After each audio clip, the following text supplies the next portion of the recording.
सावित्री 2 बेटों की माँ थी। उसे इस बात पर बड़ा घमंड था। वो मानती थी कि बेटे घर की शान होते हैं। ये ले सावित्री, मिठाई खा, मेरे यहाँ पोती पैदा हुई है। ये सुनते ही सावित्री मुंह बना के कहती है, अरे तू तो लुट गई, बर्बाद हो गई, तेरे यहाँ लड़की पैदा हो गई। अरे तू ऐसा क्यों कह रही है, मैं तो बहुत खुश हूँ। अरे जब तेरी पोती के पीछे तुझे खर्चे पर खर्चे करने पड़ेंगे ना, तब ये तेरी सारी खुशी गम में बदल जाएगी। पहले लड़की की पढ़ाई लिखाई का खर्चा, फिर उसकी शादी का खर्चा। अरे आजकल की शादियाँ कितनी महंगी हो गई है। गहने बनाओ, लाखों रुपए पानी की तरह बह जाते हैं।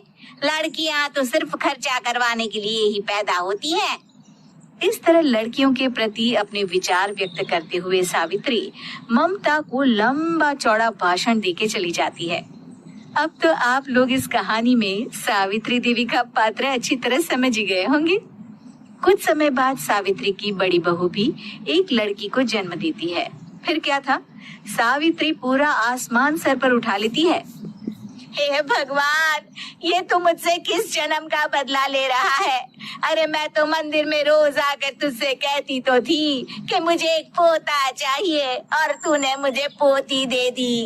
इतनी मिठाइयाँ और प्रसाद चढ़ाने का क्या फायदा हुआ? तभी सावित्री की बहू निशा कहती है, क्या माँ जी, आप भी इतनी सी बात पर नाराज हो गई हैं? देखिए तो आपकी पोती कितनी सुंदर है, बिल्कुल आप पर गई है। अरे चुप कर, तुझे 9 महीने इतने महंगे महंगे काजू बादाम फल फ्रूट खिलाने का फायदा क्या हुआ? मेरे तो सारे पैसे बर्बाद हो गए। ये सुन सावित्री का बड़ा बेटा अजय कहता है, माँ, तुम सिर्फ नाम के लिए 2020 में रहती हो। असल में तुम्हारा दिमाग सैकड़ों साल पुरानी सोच रखता है। आज के जमाने में लड़का और लड़की में कौन फर्क करता है। मैं तो बहुत खुश हूँ कि भगवान ने मुझे लक्ष्मी के रूप में बेटी दी है। लेकिन सावित्री पर अजय की बातों का कोई असर नहीं होता। नालायक, अपनी पत्नी की जबान बोल रहा है। मेरा बड़ा बेटा तो हाथ से गया। लेकिन सावित्री देवी हार मानने वाली नहीं थी। वो पोते की चाह में अपने छोटे बेटे विजय की शादी करवा देती है। कुछ समय बाद आखिरकार वो दिन आ ही जाता है जब सावित्री की छोटी बहू गर्भवती हो जाती है। सावित्री इतनी खुश हो जाती है कि वो बच्चे के जन्म से पहले ही सारे मोहल्ले में ढिंढोरा पीटने लगती है। ये क्या सावित्री, तू तो पोते के जन्म से पहले ही मिठाई बांट रही है। पहले पोता पैदा तो होने दे, और फिर क्या पता अगर पोते की जगह पोती पैदा हो गई तो। ये सुन सावित्री चिढ़ जाती है। अरे अपनी काली जबान मत चला, मेरी मिठाई खा के मेरा ही बुरा सोच रही है। बड़ी आई, ला मेरी मिठाई वापस कर। देख लेना, इस बार मेरे यहाँ पोता पैदा होगा, पोता। लेकिन ठीक इसका उल्टा होता है। सावित्री की छोटी बहू भी एक लड़की को जन्म देती है।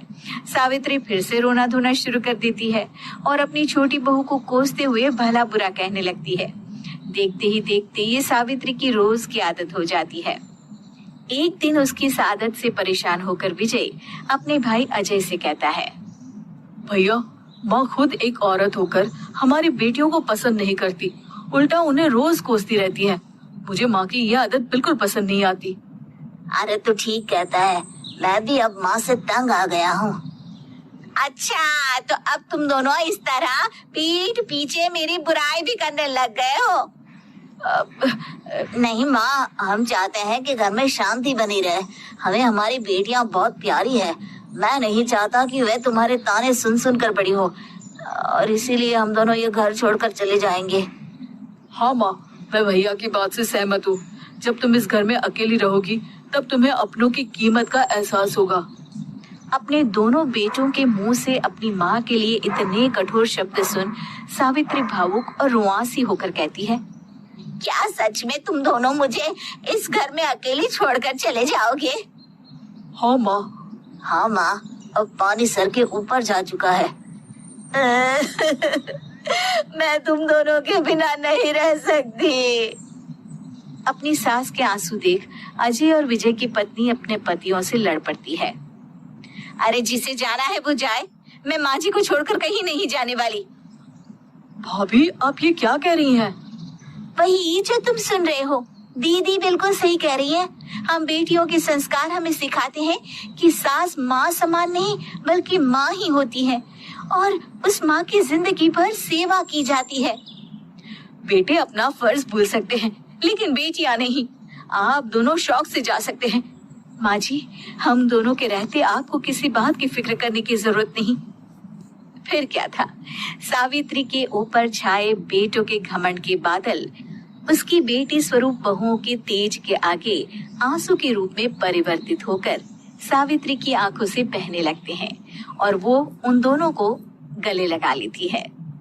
मैं जिंदगी भर बेटियों को खोजती रही, लेकिन आज तुम दोनों को देख मुझे समझ आ गया कि बड़े अभागे होते हैं वो लोग जिनके घर बेटियां नहीं होती।